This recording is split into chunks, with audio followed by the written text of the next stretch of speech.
venez d'où alors? De Reims, c'est Monsieur Demotier-Roger. J'ai débuté en 98 en capsule.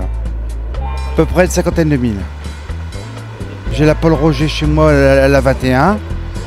J'ai la Pagnon à 450 €. J'ai quand même des belles. Hein. Puis la Jobin pâte à la main à 450. On va dans le Nord, on va en Normandie, on va un peu partout. Les voitures de Tintin? Bah oui, on fait des voitures Tintin. Là, j'en ai à peu près 20 ou 25. Marche toujours. Faut vous trouver des clients pour les acheter aussi. 3 blanches sont très chères. Hein. Les 3 blanches sont à 70 €. Hein. L'hélicoptère est dur à trouver. Hein. On fait un peu partout l'hiver. On fait des bourses. Que des bourses.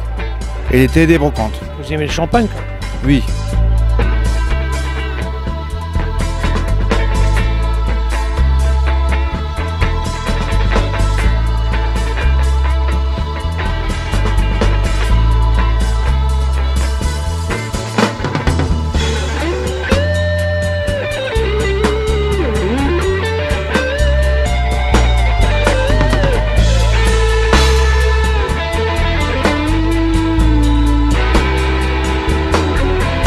Avec des timbres-poste, je fais des cathédrales, toutes les cathédrales de France, une centaine d'heures pour faire un tableau. Vous avez combien de cathédrales que vous avez déjà fait? Des dizaines.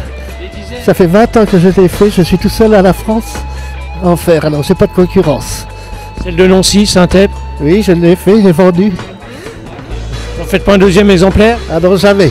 Jamais deux pareils. Je n'ai jamais refait deux pareils, comme ça les voisins ne peuvent pas dire qu'il aura le même. Je vous remercie.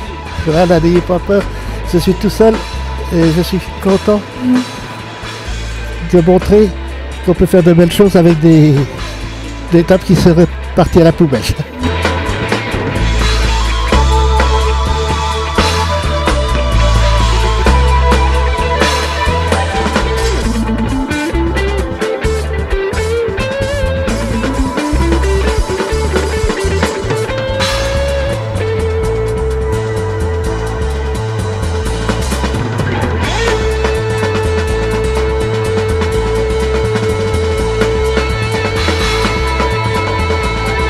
L'association Loristal à Nancy. On vous présente le premier poste au 19e siècle, 1881, et puis on s'arrête à la production en masse avant le portable aux alentours des années 1990. C'est assez récent, 1990, ça fait quand même plus de 20 ans. Quels sont les profils des gens qui recherchent des vieux téléphones? C'est pour la décoration? Bon, je pense qu'il y a des gens qui veulent décorer, mais il y a également des collectionneurs qui cherchent à enrichir leur collection. On nous trouve sur Internet et on tape FNAR, F-N-A-H-R, ce qui signifie la Fédération nationale de recherche des associations historiques. Oui, spécialité dans les cartes postales, ben oui, beaucoup, hein, sur les fermes, les ovins, les bovins, en plus les majorettes de toute la France, et puis oui, les clics aussi.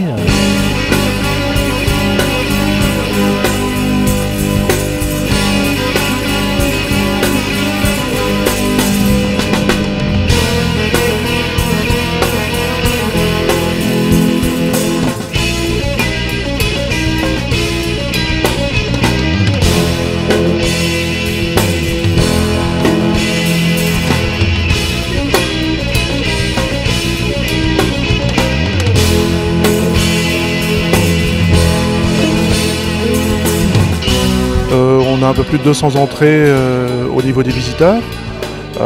Des gens de la région, des gens d'un peu plus loin. On a des gens qui viennent des Vosges, d'Alsace, les gens qu'on a vus ce matin, qui sont venus attirés par l'originalité des collections, notamment sur les plaques d'immatriculation, sur les téléphones anciens, des choses qu'on ne voit pas forcément tous les jours. Et puis on s'aperçoit en discutant avec ces collectionneurs que souvent la collection part d'un rien et puis après prend des proportions pour certains des fois un petit peu importantes. Rechercher, on est toujours dans la folie un petit peu de la capsule de champagne. On a mis en place quelques tables d'échange qui apparemment donnent grande satisfaction aux gens qui sont là, hein, qui peuvent réaliser des échanges mieux que les premières années où on les trouvait dans leur coffre de voiture ou assis par terre. Donc on a essayé de donner un petit peu de confort à tout ça. Carte postale, toujours quelque chose d'assez sûr, hein. Ça c'est une valeur sûre. Les gens retrouvent ou recherchent leur village d'origine. Voilà, c'est vraiment des choses qui prennent pas trop de place, mais qui peuvent, dans certains cas, coûter un peu d'argent.